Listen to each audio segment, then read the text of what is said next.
What's up guys, Jeff from Sorta Healthy here. Today we're talking about goals. Unlike a typical day in the office, we're not talking about your client's goals. Nope, this video is all about you and your goals. And I think this is the perfect time to start this discussion, as this video is being released right at the start of 2023. Undoubtedly, a lot of you will be setting new goals over the coming days and weeks if you haven't already. To me, it doesn't matter when you start, as long as you do. So even if you're watching this video way after its initial release, it will be just as useful to you. So today, I won't choose your goals for you because only you can do that. I can give you ideas of what's possible to do in the field though, and when I think it's reasonable to pursue something in particular. As someone who's been in the field for about a decade, I'll share some goals I've had over the years and how successful I've been in achieving them. All I ask before we start that is that you consider liking the video and subscribing to the channel if you haven't done so already. Doing those things really helps to support the channel, and that allows me to keep making free content for all of you. Thank you so much for that support, everyone. I really do appreciate it. Before I start sharing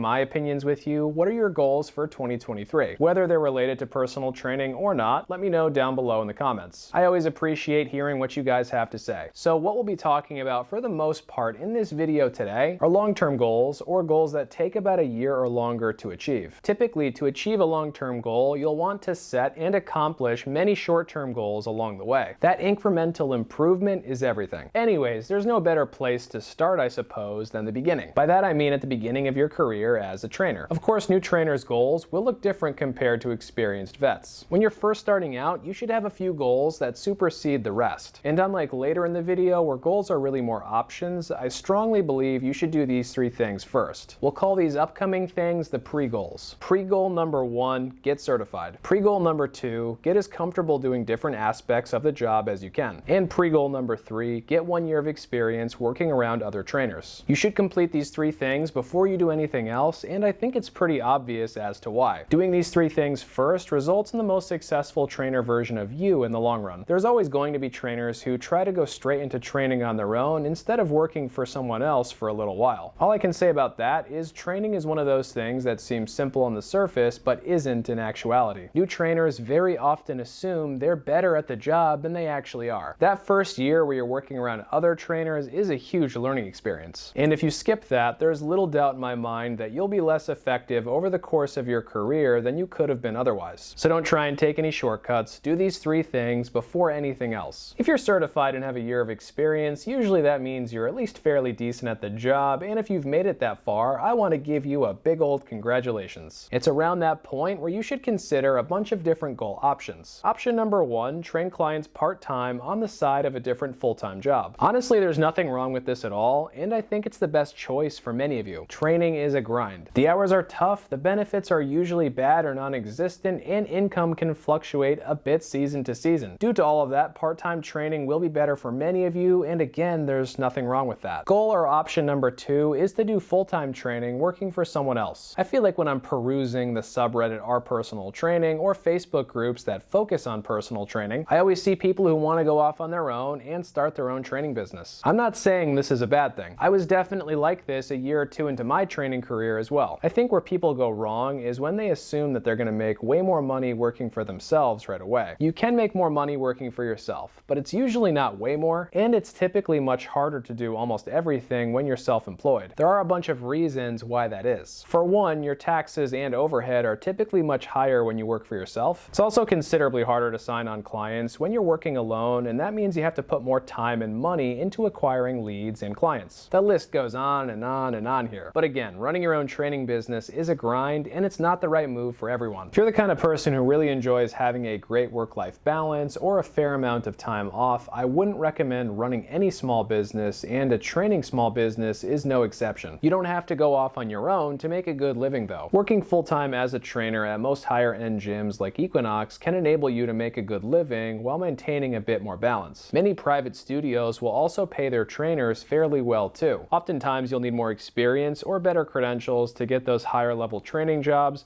but they're out there. There's also management jobs available for trainers as well, and these jobs typically pay a higher wage, but also require more experience and better credentials as well. My advice would be to work full-time as a trainer for a little while before going off on your own, but I think if you've been consistently training clients for a year or more, you can pretty much do whatever you want either way at that point. Option or goal number 3 is running your own in-person training business. Many of you will never be satisfied until you try your hand at getting out into the world, being your own boss, and making it big working for yourself. Maybe you don't even necessarily care about making it big. You just want a bit more money and you think you can manage things on your own, so why not try it out? That's how I felt. I knew starting my own training business would be risky, but I also knew that if I never gave it a shot, I would never forgive myself. I think that if you also feel that way, you should go and start your own training business too. As to what sort of training business you should start, well, it depends on your situation. I started training clients in their own homes, then after I saved up enough cash, I bought a duplex and trained clients in one side of my house, and then once I had even more cash, I opened up my own private studio, and that's what I run today. I think an equally good option, maybe even better in a post-COVID world, is to rent space in a facility and train clients there as an independent contractor. Even though you're renting space and equipment in this situation,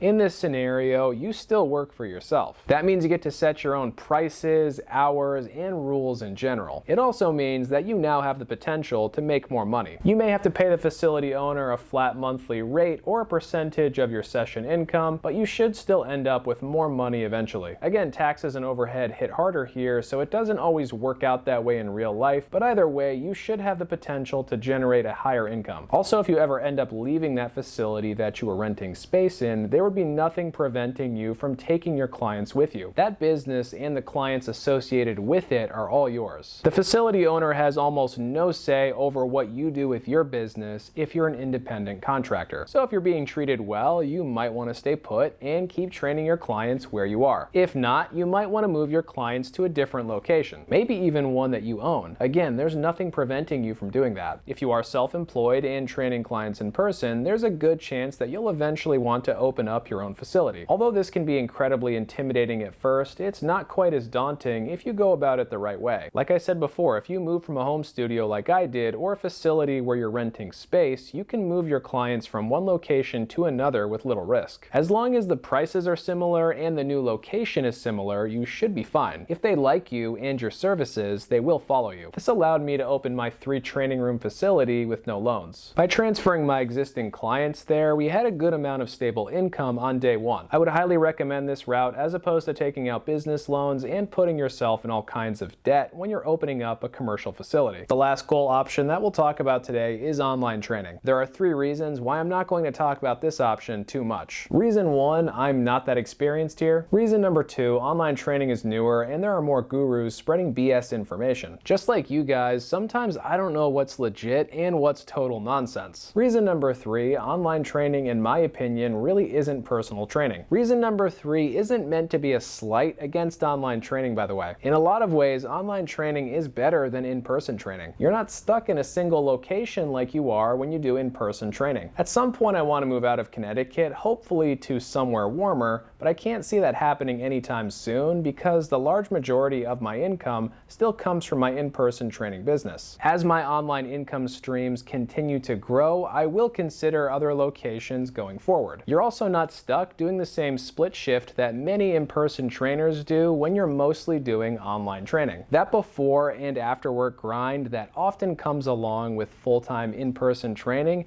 is really tough. It's much more avoidable with online training. The best thing about online training, in my opinion, is that it's easier to scale. By that I mean you can work with more online clients than you could in person, and your income potential isn't as directly tied to trading your time for money. If you're a successful in-person trainer and you've been in the field for a while, eventually you are going to run into a problem: time. You're literally going to run out of time. You make money when you're training clients, and typically that's it. With online training, to some extent, you are still trading time for money, but the equation does look a little bit different. This is because when you're doing online training, you shouldn't be spending as much time with any single client. And as we said before, that allows you to potentially grow your business more and to make more money if you're successful. Again, I'm still relatively new to the online training world. For right now, we only ever keep a small handful of online training clients at any point in time. For those wondering, we do use Trainerize to work with those clients. Going into 2023, my main focuses are my in-person training business and of course this YouTube channel. That could change though. I do have some other big projects in the works. So in watching this video, I want you to try to do a few things. 1, make sure you complete the pre-goals first. 2, choose one of the other 4 long-term goals and start completing small tasks every day that bring you closer towards that endpoint. Do some continuing ed, watch some Sorta Healthy vids, and most importantly, keep getting more experience every day. Which goal are you going for in 2023?